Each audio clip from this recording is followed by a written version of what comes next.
I've been on a lot of shows, but there's no better crowd than you right here. I'll tell you that You're a pro. You're a pro. You came out here. You lit this crowd up. I'm just telling the truth. You're a truth teller. You got your book there? Oh yeah. Let me read some of it. You don't have to do. You don't have to do that. That's rich. Look, I'll tell you something. Yeah. What's up, pal? This is not a memoir. It says my memoir on it. Oh yeah. Well, I thought this was a memoir. I thought this was. No, it only says a memoir on it, but Yeah. it's a novel. I don't know. So, I was angry when it was in the nonfiction. Yeah. Because it's a memoir. It says a memoir. It doesn't mean anything. Right. It's like if you bought Grapes of Wrath. You're like, hey, there's no grapes. Yeah. Or you put it in the grape section. That's smart. Yeah. Then everybody will find Grapes of Wrath. Yeah. People that like grapes. Okay, listen, Norm, settle down. Have I made my point? You made your point. If this was a memoir, if this were a memoir, yeah, I would put juicy things from my own life. Right. Like what kind of things would you put in there that nobody knows? Well, I guess the biggest thing that nobody knows about me is I'm a deeply closeted gay man. What? That's. You're a gay man? I'm not gay. I said I'm deeply closeted. I'm as straight as an arrow. So you're a gay man who won't admit it? No. Do you know what deeply closeted means? Yeah. It means a man who will not acknowledge that he's gay. Yes. So I'm telling you, I'm not gay. I got a wife. You got a wife? I just got married because I thought, go through that charade, keep appearances up. Oh, yeah. That's the kind of thing you tell if this were a memoir. Yeah, if this were a memoir. Right. If this were a memoir, I would tell about my wife. What a battle axe. Battle axe? No one's called their wife a battle axe since 1945. Listen, come. How do you feel about a woman? She's supposed to be my life partner. I look in the mirror the other day and I says to her, honey, I look in the mirror and all I see is a fat, ugly old man. And I need you to give me a compliment. She says, all right then, your eyesight is damn near perfect. I said, you dirty dog.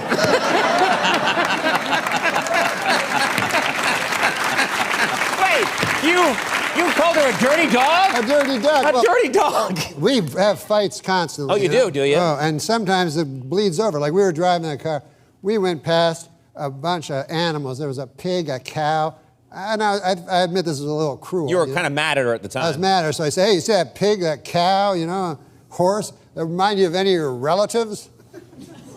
She says, yeah, my in-laws. I said, you dirty dog. Oh, wow. Wow. Dirty dog again. Wow. I tell you, until I met my wife, I always felt incomplete. Now I'm finished. But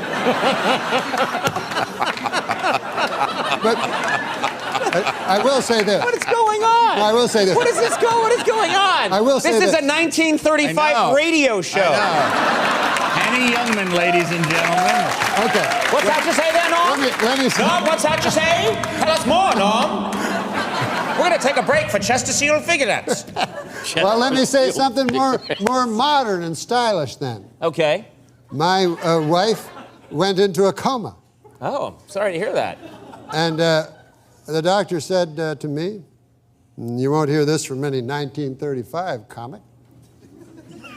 He says to me, there's one way to wake her up, but it's a little unconventional. You go in there and you have oral sex with her. I said, by God. He says, I've seen it work. I said, well, I'm willing to try. So I go in there. I'm in there about 5 minutes, and I come out. I said, Doc, she's choking.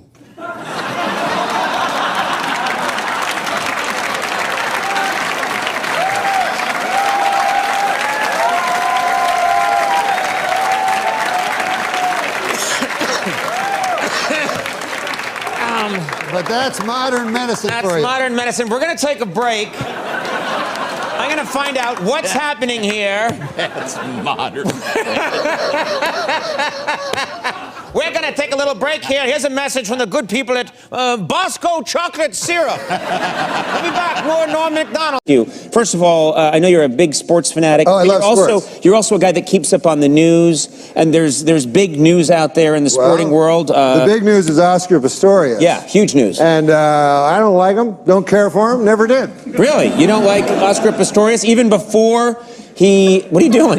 Oh, I had something in my tooth. Okay. Okay. Yeah. I didn't like him. You're saying, I mean, a lot of people don't like him now that he murdered somebody, but yeah, but allegedly. But also really. Yeah. But yeah, I don't have problems with the murder. Right. But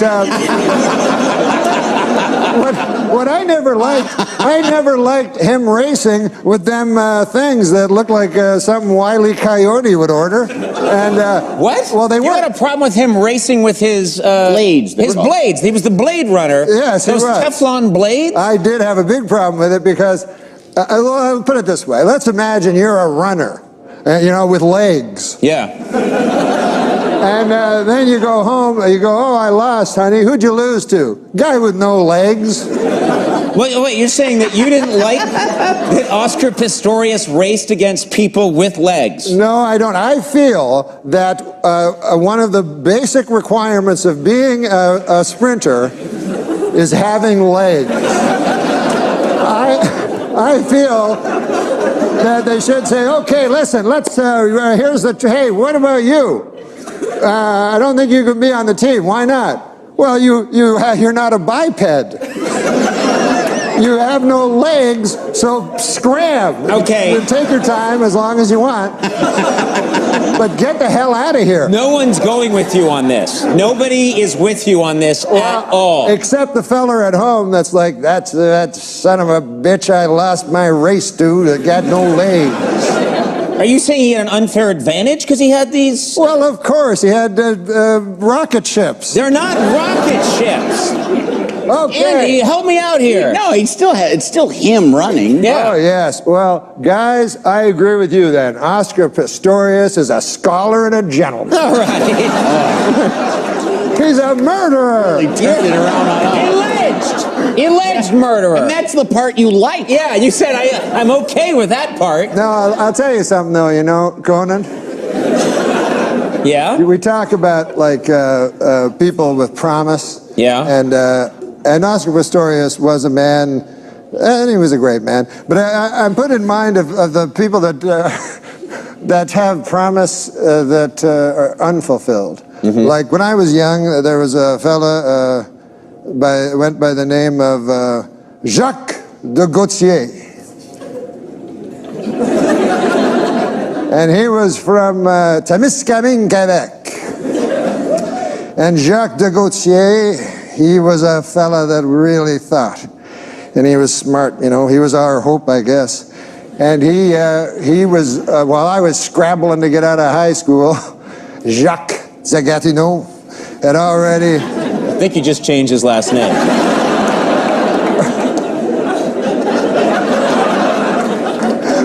Well, a man grows.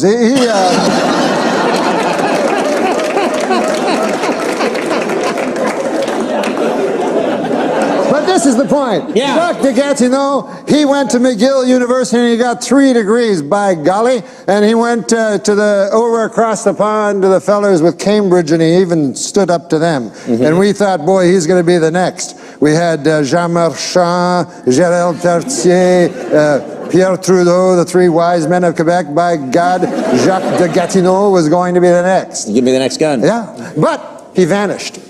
And I met him, I started to do stand-up and travel from here to there and to here again. And one time I was in Niagara Falls, and gosh, I went over to the SeaWorld there. You know how they have the SeaWorld? With the different fish. I didn't know that, but okay. Yeah, yes. Beluga. The SeaWorld, I've been there many a time. Okay, so I was checking out the beluga whales and stuff, and I look over, and who do you think I see? I hope it's that guy. No, it was just an attendant, but... But he showed me to the place I wanted to see, which is where they feed the little baby dolphins, because I love dolphins, you know. And who do I see there but Jacques de Gatineau? And here he is, he's feeding the baby dolphins. And I go up to him and I go, Jacques de Gatineau, I feel shame for you. You were our hope. You were to go to Canada, Canada's nation's capital of Ottawa. And you were to be a great man, Jacques de Gatineau. And we were all, you know, we pinned all of Témiscamingue, Quebec, pinned our hopes on you. Now that's a hell of a burden for a man to have a town's hope pinned on them, isn't it, Conan? It is a big burden. So he was feeding these baby dolphins, you know, and I said, I'm ashamed of you, Jacques de Gatineau. You could have done so many great things. And he said, well, I think I'm serving a youthful porpoise. Now I believe that...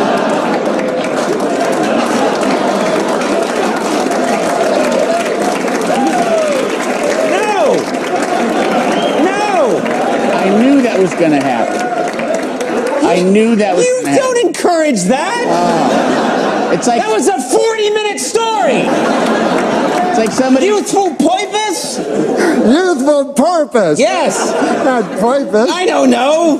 Good God. I know, that was way out of line. No, that was way out. Who are Like you to somebody criticize Oscar Pistorius? It's like somebody saying, I got to show you something. They take on a 4-mile hike to show you a dog turd.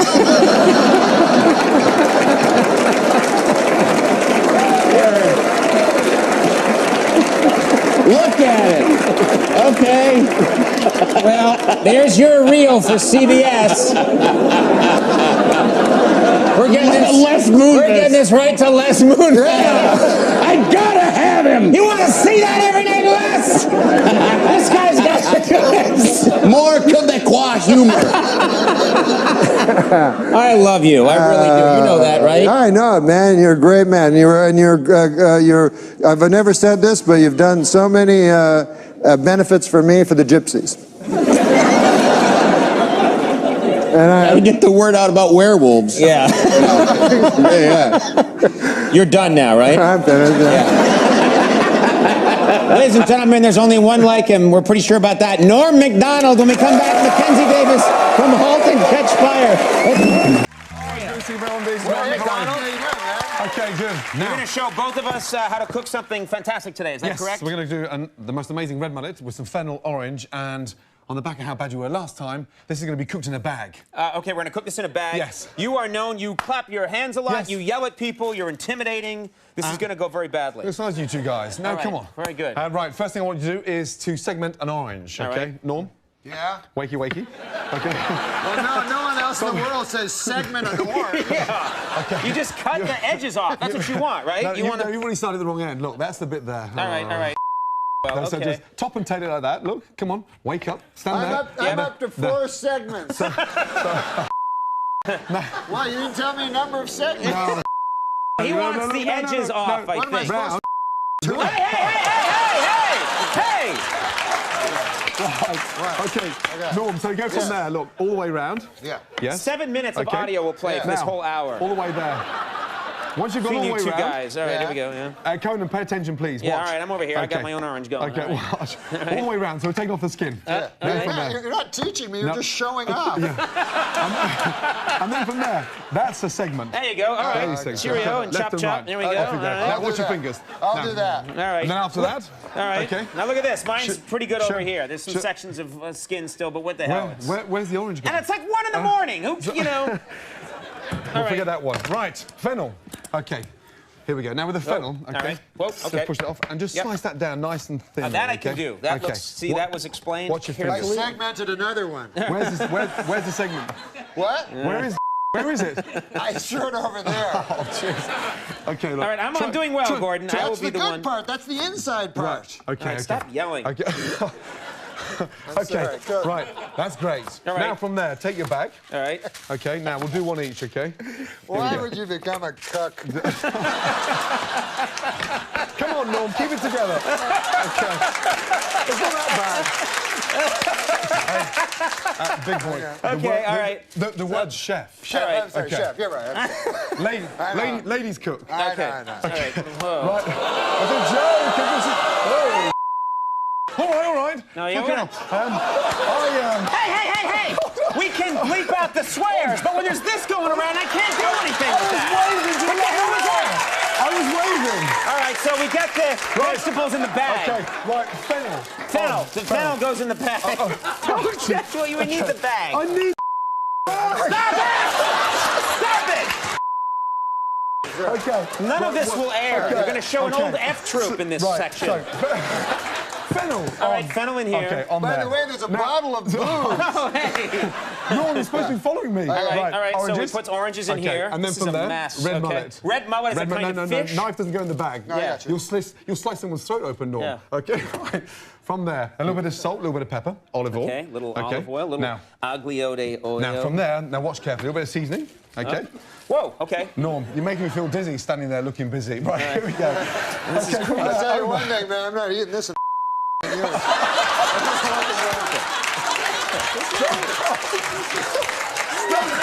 You haven't even tasted it Why are we yet. even having a cooking segment at this point? Why would there even be a cooking segment? Why would anybody even have a cooking segment with you people? Here we go. Right, Ridiculous. No, right here. Right, fold the bag over. Yeah. Oh, Okay, yeah. nice and tight. All right. Okay, and then from there, twist the paper so Twist we the can seal paper. the end. All right. Nice and tight. God, I hope he's Nice a and- magician.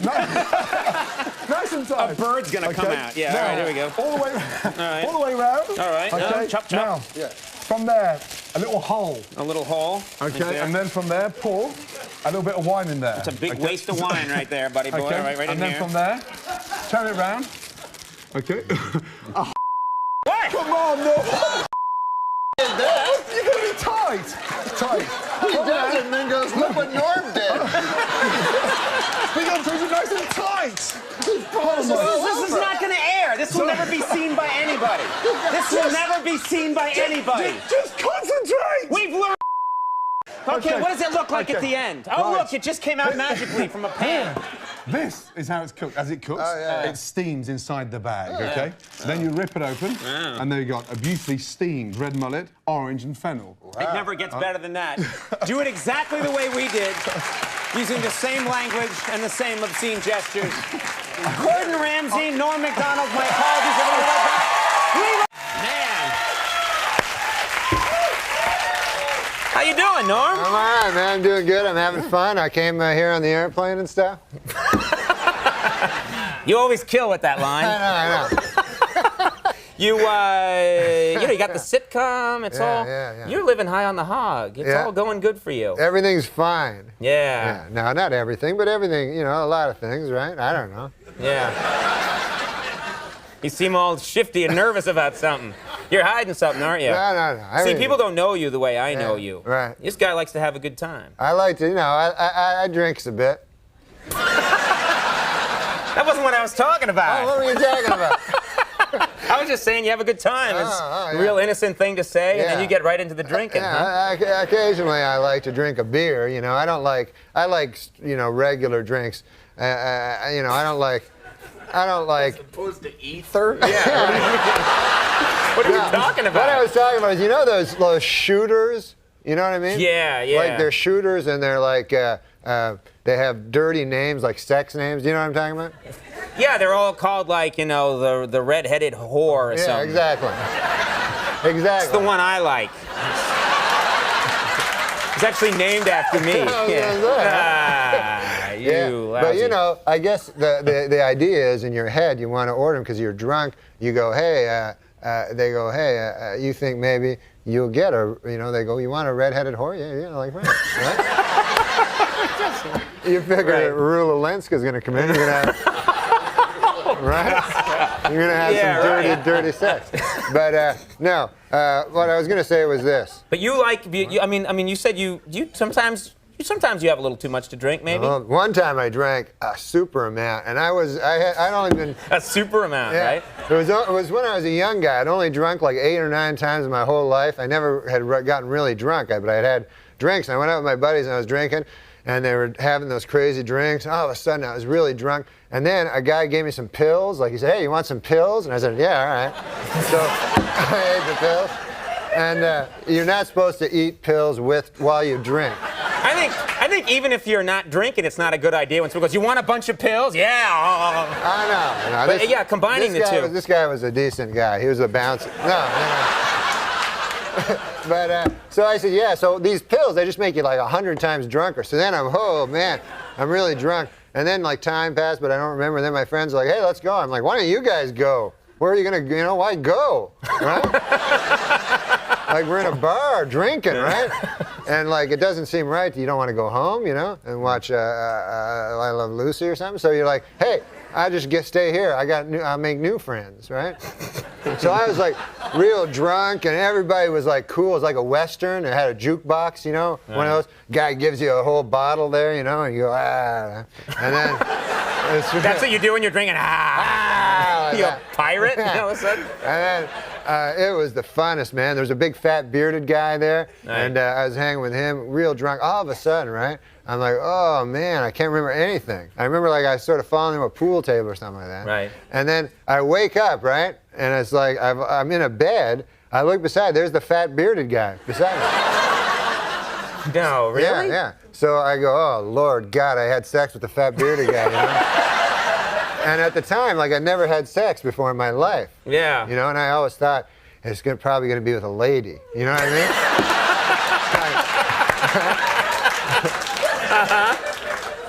So then, I looked over, and the weird thing was, instead of us being in the same bed, he's in a separate bed, right? Like we have 2 separate beds. It's like twin beds. Twin beds. So then I'm like, wait a minute, now this is weird, because, why would we be in separate beds? Is he like an old-fashioned gay guy, And then, right? But he has the good values, yeah. So we're not married yet. There's no such thing, of course, as an old-fashioned gay guy. They're the most decadent people. So I said, what? With sex, they enjoy sex like crazy, We mustn't generalize. No, we mustn't generalize. No, but go ahead. Seriously, if there was a bathhouse for straight guys, we wouldn't be able to have sex 9-10 times a night anyway. So anyways, I'm with, they love sex, it's a good thing. But I'm beside the fat bearded guy. I go, holy Lord. Anyways, it turns out, not a gay man at all. Turns out this guy, when I blacked out, had checked me into a rehab. No. Yeah. And she's in there with you? Yeah, so I got robes and a slipper, and they wouldn't give me my clothes back. And I had to stay in there for 3 days. And they're like, you're an alcoholic. I go, no, I'm not. And then apparently that's what alcoholics say too,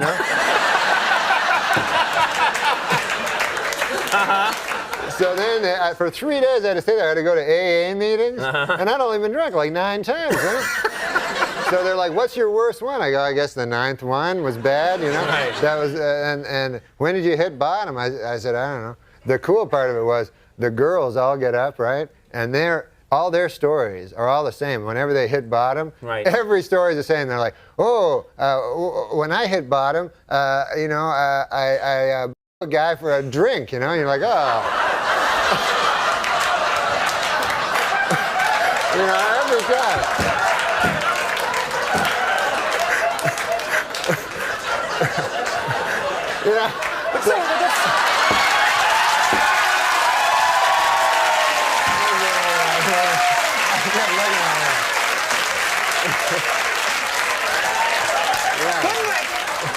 Couldn't we just take them out of the studio for the Norm part and then bring them back?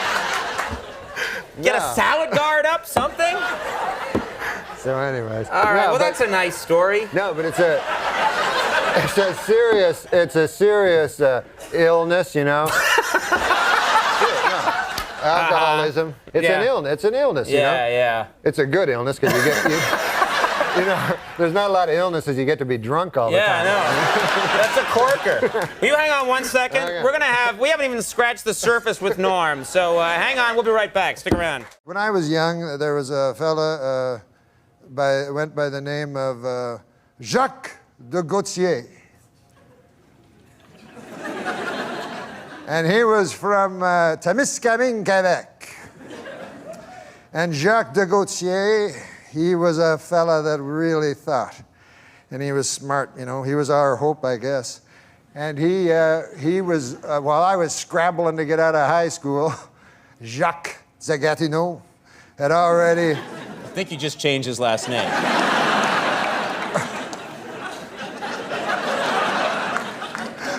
Well, you know, a man grows.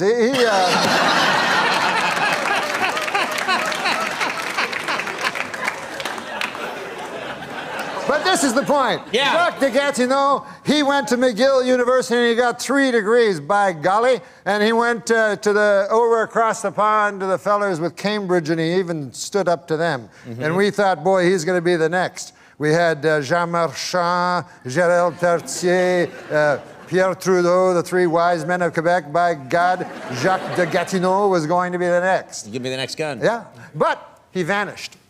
And I met him, I started to do stand-up and travel from here to there and to here again. And one time I was in Niagara Falls. And gosh, I went over to the Sea World there. You know how they have the Sea World? You know, with the different fish. You know. I didn't know that, but okay. Yeah. Yes. Beluga. The Sea World. I've been Sure. there many a time. Okay, so I was checking out the beluga whales and stuff, and I look over, and who do you think I see? I hope it's that guy. No, it was just an attendant, but he showed me to the place I wanted to see, which is where they feed the little baby dolphins, because I love dolphins, you know. And who do I see there but Jacques de Gatineau? And here he is, he's feeding the baby dolphins. And I go up to him and I go, Jacques de Gatineau, I feel shame for you. You were our hope. You were to go to Canada, Canada's nation's capital of Ottawa. And you were to be a great man, Jacques de Gatineau. And we were all, you know, we pinned all of Témiscamingue, Quebec, pinned our hopes on you. Now that's a hell of a burden for a man to have a town's hope pinned on them, isn't it, Conan? It is a big burden. So he was feeding these baby dolphins, you know, and I said, I'm ashamed of you, Jacques de Gatineau. You could have done so many great things. And he said, well, I think I'm serving a youthful porpoise. Now I believe that...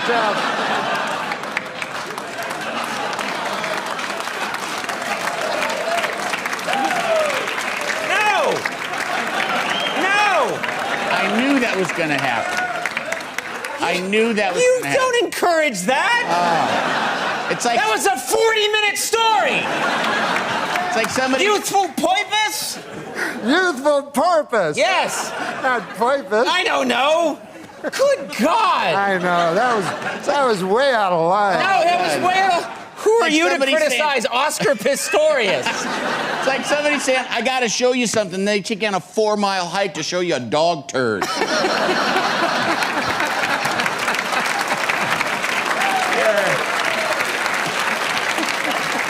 at it. Okay. Well, there's your reel for CBS. We're getting this. Les Moonves. We're getting this right to Les Moonves. I gotta have him. You want to see that every night, Les? This guy's got More Quebecois humor. I love you. I really do.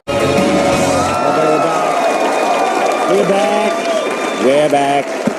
My first guest was, of course, a cast member on Saturday Night Live. He's also appeared in numerous films, including Dirty Work and Billy Madison. Please welcome our old chum, Norm Macdonald.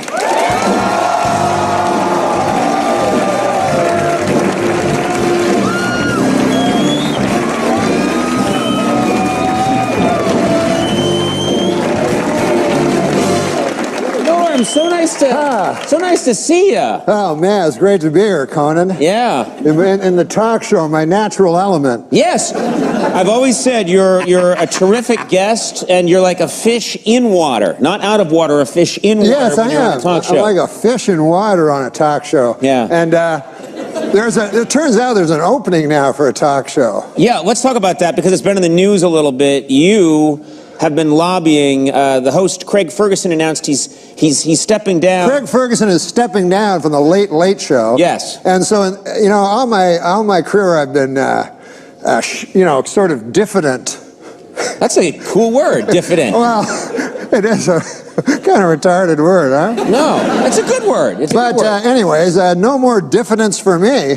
So what you're saying...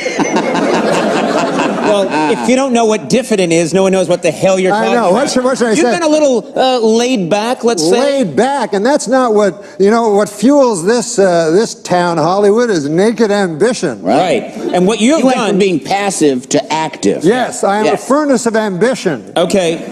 Norm. It's warm, actually. Yeah, it is. Yeah. And what I plan to do, you see... is you want to take that job. You've put it I out want that job, because here's the thing. I kept hearing, hey, there's a conversation going on about these different names. And about who might replace Craig Ferguson, yeah. And my name was never in it. So I believe, my dad always taught me, if you're not part of a conversation, the thing is you walk up to that table and you put your hand out and you say, Mr. Moonves, good to meet you, sir. I hear you've been conversing about different people. You've been conversing about different people, and I don't like them. Wait, you would, instead of talking up your own skills, you would crap on the other people? Oh, no, I would never do that. Okay. No, I would just say, listen, you're sitting around the table, and, why does my name lay unmentioned like your potatoes au gratin? Okay.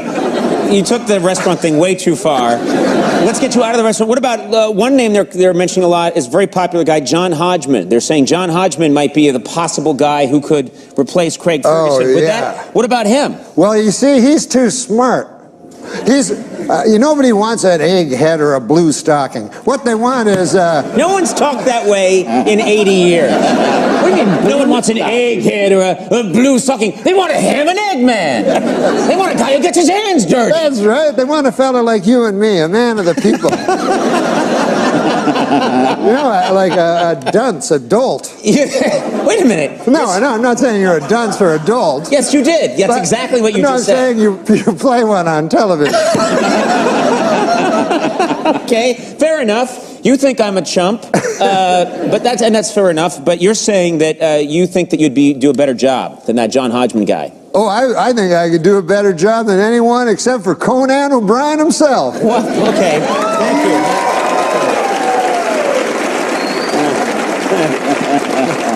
You've known me 25 years. I know you hate and you me. call me Conan O'Brien. I know. Yeehaw, he's up now yonder, I tell you. Way past that ridge. No, as I said, I know you hate being called Conan. No, I'm fine with it. But aren't they, right now they're looking for diversity in hosts, That's me. What are you talking about? How are you diverse?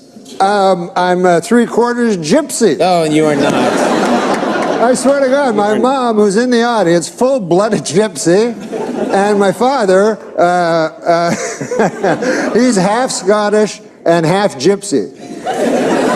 Gypsy Jack Macdonald. That's true. How come you can't even say your own last name correctly? You're not Macdonald. Gypsy. We lived on the edge of town. Sure. And what we would do is me, my mom, and Gypsy Jack Macdonald, we'd travel from town to town, and we'd go to old ladies' houses and tell them there was something wrong with their roof. And was there something wrong with the roof? Oh, no. We were dirty gypsies. All right, shut up. You can't say that. You can't say that. You're going to get mail. No, I know, except I don't think that they even exist. What? Well, I think... what are you talking about? I think that I'm a gypsy, for God's sake. I can say it. I can say the G word. All right. You're fine. You're fine. Now, do you think, let me say this. I know this job looks easy. It does look easy. But do you think you have... I mean, this job, it looks hard. Oh. This job looks easy. Okay, well, I know it looks easy, Yes. but do you really think you've got the chops? I'm going to use the phrase chops. Sure. Do you think you got the chops to be a talk show host? Oh, yes. Because there's a lot of things you have to be able to do. You don't just sit here and guffaw. Granted, that's 98% of it. Do you have the chops to do it? No, I've been studying it like a Jesuit. All right. And You just used the J word. And I believe I could do it in 1 minute. You think, Norm Macdonald, that in 1 minute you can display all of the talk show skills? 1 minute, that's all I need. If I could only have I think we 1 want to minute. see this, don't we? Let's do it. He's got 1 minute.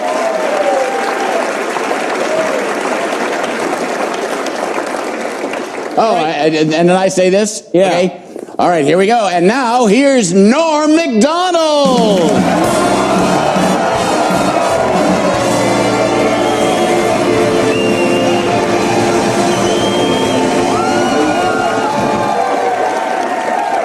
Thank you very much, ladies and gentlemen. You're familiar with the model Kate Upton? Well, apparently, she told the London Sun that life would be easier if she had small breasts.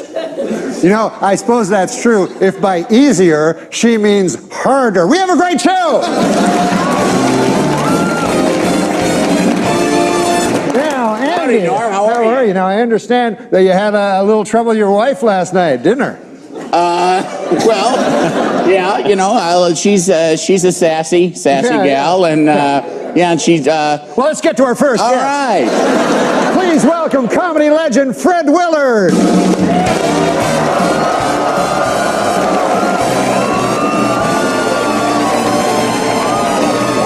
Hey, thanks for having me on. I love your show. You're doing a great job. I love this man. Wow, I understand, Fred, you brought a clip. I did. Let's of one see, of let's my take a shows. look. Sure. Yeah, that was. Fred Willard.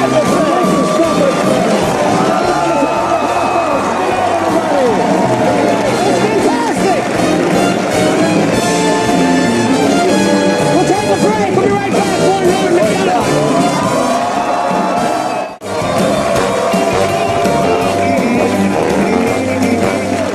We're back with Norm Macdonald. I thought you did an amazing job back Oh, there. it's easier than it looks.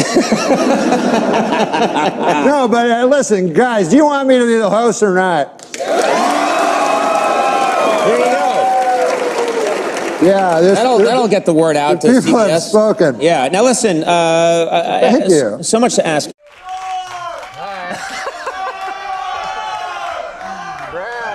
That happens wherever you go, right? Yeah, everybody yells. Actually, like when I started doing comedy, I would go on stage and I was doing it for a couple of years, and then I go on stage sometimes and people would go, Norm, Norm!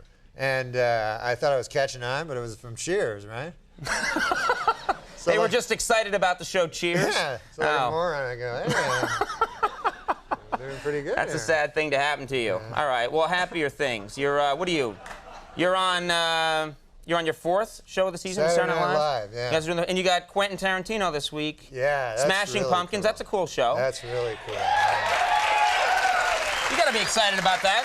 Yeah, Quentin Tarantino is like so cool, you know. And, Yeah. and plus, in the back of your head, you think maybe they'll put you in one of his movies. Hold on.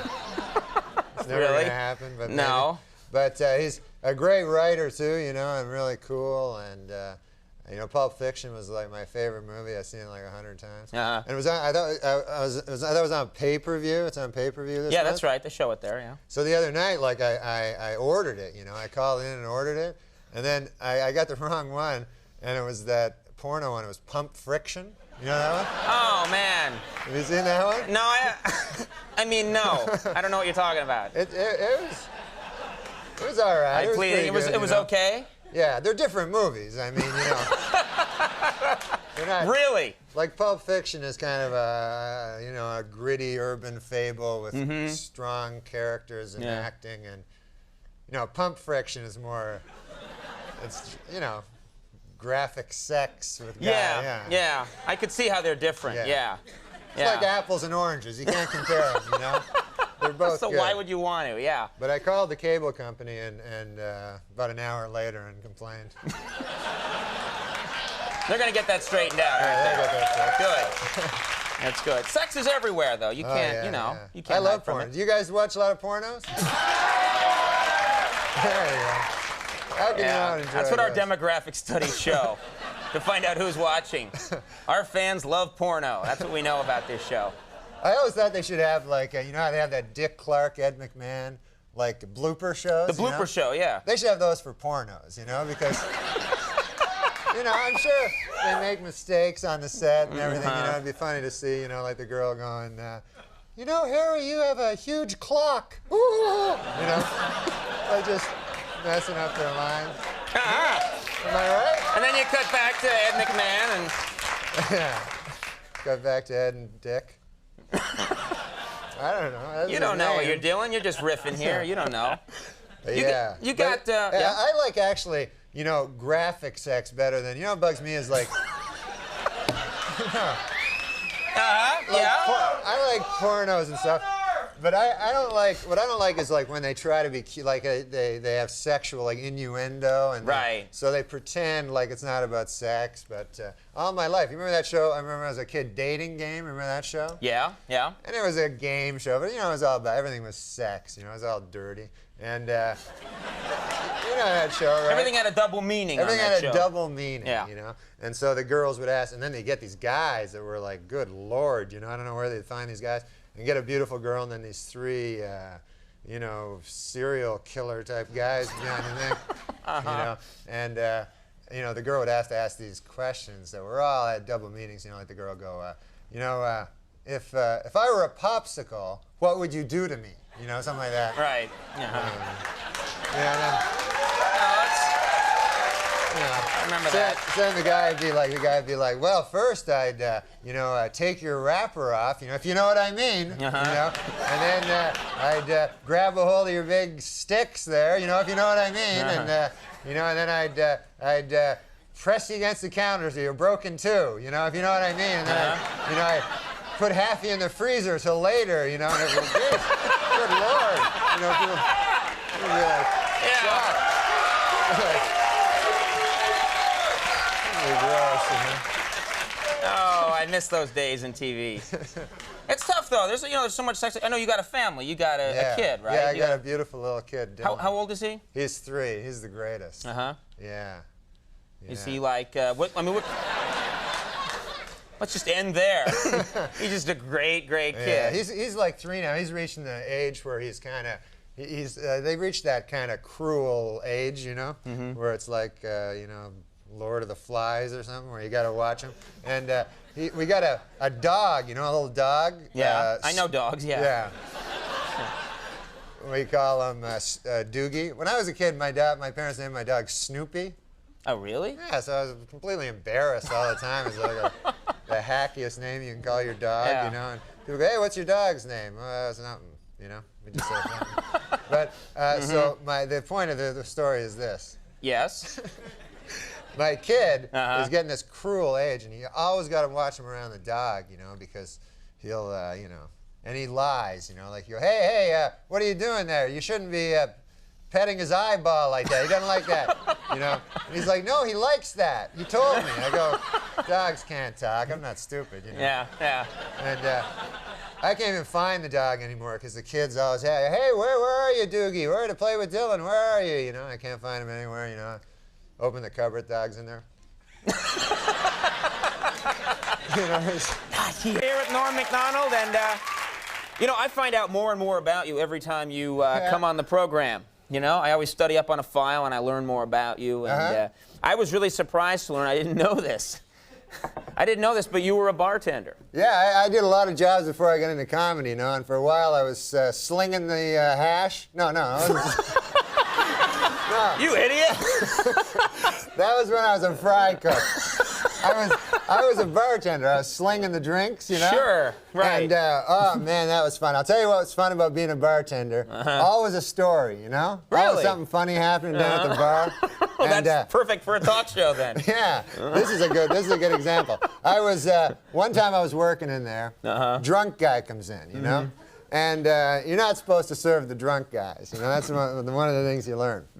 So Okay. and also you learn how to make the drinks. Yeah. But so the drunk guy comes in, you know, real drunk, you know, 3 sheets to the wind, you know. So this character sits down, you know, and I says to him, I says, what do you want? I can't serve you, you know. He goes, I don't want a drink, he says, you know. He says, I want to shoot a dart at your dartboard, you know. So I go to the guy, say, you can't shoot a dart at my dartboard. He goes, you're not in this, you're drunk, you know.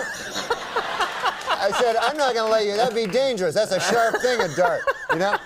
So the guy goes, no, let me shoot 1 shot at the dartboard. So I go, all right, 1 shot, that's it. So the guy shoots the dart, bullseye. I never seen anything like it, you know, even in his state, bullseye. So the guy says to me, he says, what do I win? You know? So I don't know what he wins. I'm confused, you know. So I start looking around, try to find something for him, and I see right in the bottom of the bar area, there's a shoebox with a turtle in it. From where? What is that doing there? What? I was gonna give it as a gift to my nephew. Okay, all right. He wanted a turtle, and I said, I'll get him a turtle. That'll be a good gift. Okay. But then later I thought, that's a dumb gift, a turtle. Nobody likes a turtle, you know? The kid will probably just put him on his back until he dies. Kids are cruel, you know? So I said, why not just give it to this drunk? Okay. You know? Okay. So I said, here's your prize, here it is. And so the guy takes it in a shoebox, you know, and he goes, thanks, and he walks out with it. So I figured that's the last I'll ever see of that guy. Sure. 2 weeks later, the guy shows up again. Drunk again. So now I go, oh my God, that's that guy from 2 weeks ago, you know? So he walks up to the bar. I go, I can't serve you, buddy. I can't do that. He goes, he says, I want to shoot a dart at your dartboard. I go, no, man, I let you do that before. He goes, but I got a bullseye. I say, yeah, but you can't do that again. You know, it's luck. He goes, let me try. So he takes it, shoots it, bullseye again. Oh, man. So he goes, what do I win? You know? So I'm confused. I don't know, you know? I look around. I go, I don't know. I go, what did you win last time? He goes, oh, last time I won a roast beef on a hard roll.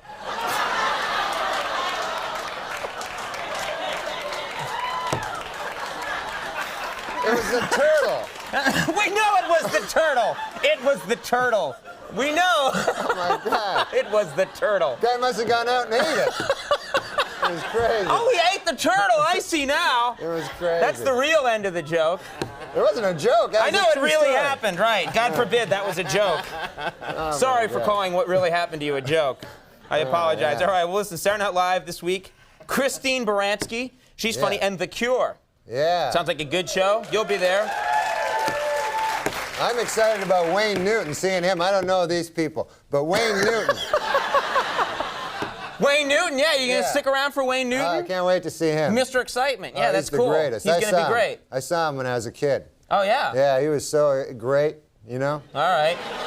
He gives it his all, that guy. No, seriously. I'm sure he does. I didn't mean to laugh. I mean, he met does. him backstage. This guy looks younger than us. Yeah, he does. He's a great looking. You guys are going to have fun in a few minutes. What a great plug. You got to stick around. You got to take it from Norm Macdonald, everybody. Thanks, Norm. Wayne Newton, Tracy Bonham coming up. It's a solid show. Stick around. La, la, la. We're back. I'm here with Norm Macdonald. You know, you often speak of your native Canada. Yeah, I love Canada. You mention it a lot. Yeah, a couple of people. 3 to be exact. Yeah, they like it. That's important. Where are you from? Are you from a big city? Where are you from? I'm from a little town. It's called Monkland, and it's only 108 people. 108. That's yeah, small. It's country. You know, it's really rural. And but man, I'll tell you, there's lots of funny stories from there. Well, I'm sorry we don't have time. Thank you very much for coming, Norm. It was good having you here. It was Norm Macdonald. Good night, everybody. Because farm Really? people, you There know. are funny stories from this town. Yeah, because farm people, they all seem to be, you know, there all seems to be a funny story. I remember one time. There better be, Norm. There was a guy, man. He lived down the road. His name was John Neil Mergerison. And this guy, I went to him once. I've been away for a couple of years, you know. I moved to the city, you know, and I came back. And I said, John Neil, how you doing? You know, I went to his what do you got, farm? And Yeah. That thing, yeah. So he's yeah. showing me his pigs. He had a bunch of pigs there, you know. He had a bunch of pigs, a bunch of them, and one of the pigs had a wooden leg, you know. What? Oh yeah, a wooden leg. So I thought that was odd, you know. So I says to him, I says, John Neal, that's odd. There, what's that pig? What's the story with that pig? So John Neal, he goes, oh man, Norm, he says, that's a special pig. He goes, you wouldn't believe that pig. I go, yeah, what, tell me about it. He goes, that pig, you wouldn't believe it. He says, last winter, you know, he goes, the house burned down. You know, you probably heard, the house burned down. And he says, me and the wife, we were sleeping on our bed, and he says, we never would have heard. We never would have heard. We never would have woken up. But he goes, that pig, he broke out of his pen, he ran all the way to the house, and he went up to the bedroom window, you know, and he says he starts hitting his little snout on a window, you know, and he says, me and the wife, we woke up. And we got out, man, just in time. We escaped that inferno. He didn't use the word inferno. He's just a farmer. But you threw that in there. Yeah, he says Good. we escaped that conflagration, you know. So I go, man, that's quite a story about the pig. He goes, oh man, it doesn't stop there. I go, really? And he goes, yeah. And he goes, just later after that, like the following summer, me and the wife were plowing in North 40, and our little boy, only 2 years old, man, fell into the well, and all alone, you know, and we no way we could do anything. We were plowing, and he says we didn't hear, you know, and he says, man, and you know, we're getting older. We're probably not going to have another kid. You know, that kid means everything to us. I go, I know, John Neal, I know that. You don't have to tell me that. So he said, I said, what happens? He goes, that's the very same pig. He says, he heard the child's wailing plaintive cry. He didn't say plaintiff, you know, he's a farmer. But he says he heard the child, he broke out of his pen, he ran all the way to the well. He looked down, there was the poor son of ours there, Billy, you know, down at the bottom of the well. He says the pig, he took his snout there, he started pulling up on a rope. And the kid got right out, you know, and man, that's great, isn't it? And I go, man, that's the greatest story I ever heard. Man, oh, what a pig. I said, what a pig that is. I said, one question though, John Neal. I said, he got a wooden leg. I don't understand that part. Pig got a wooden leg over there. John Neal goes, man, he goes, what are you crazy? He says, a great pig like that, you can't eat him all at once. You know, he says,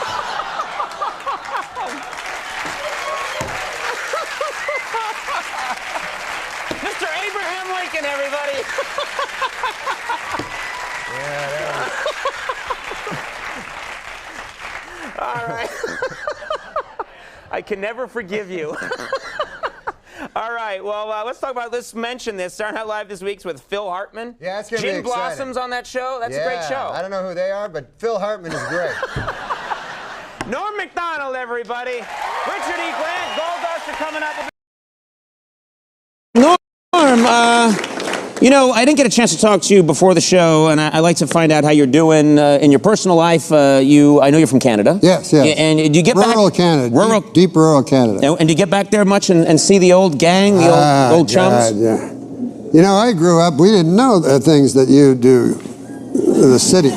City folks. Yeah. I remember when my dad, when I was young, he took me to the first time we ever went to the city. And we saw an elevator, and by God, my dad didn't know what it was, and I didn't know what it was. Mm-hmm. And we see the doors, it was just magic doors to us. That's what my dad called it. The doors open, and a big, fat, old, ugly woman in a wheelchair got in. Mm-hmm. And then the doors closed. And then the doors open again, and a beautiful blonde walks out. And my dad says, quick, go get your mother. Now, I mean, that guy was listen. He was a dirty dog, but he was a good man. He's a good man, Yeah. You ever see any of the old chums up there in Canada? Well, you ever go up to the old rural areas of Canada? I met a man there last time I was there that lived in the city of Cornwall, where Ryan Gosling hails. And well, it's a big city because of that now. Yeah. And so big deal. Yeah. So, anyways, he was from the city, and he got tired of the rat race, racing and chasing and trying to keep up with the Joneses.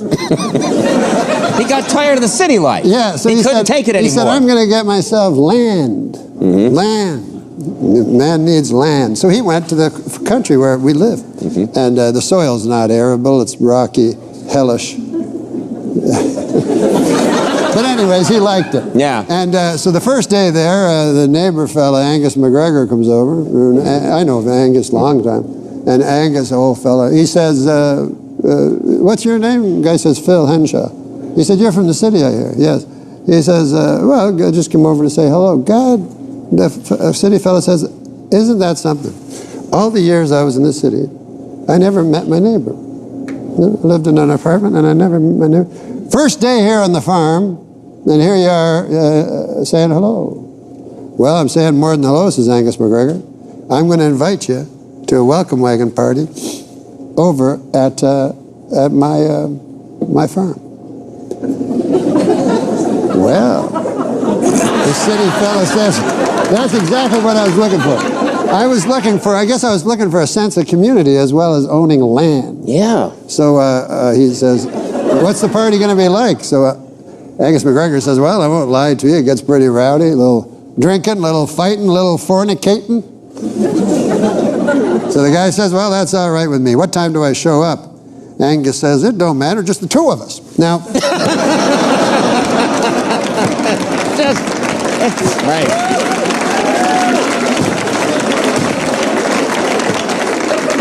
Now, you almost broke a Pulitzer Prize nominated book. Yes. One nominated for a Pulitzer Prize. Is this true that you met...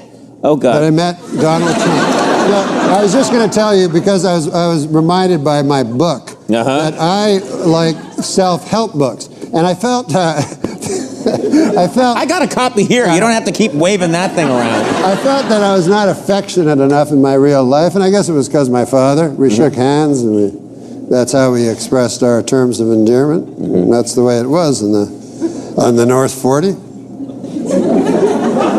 But I said, now in the city, and as a more evolved person, no, you know, I'll never call myself a cosmopolite because I don't know what it means.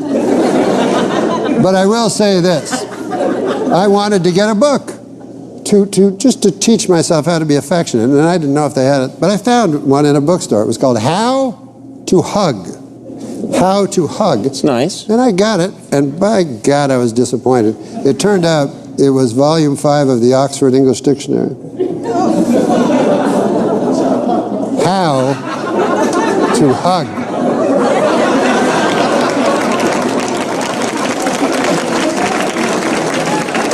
But this book,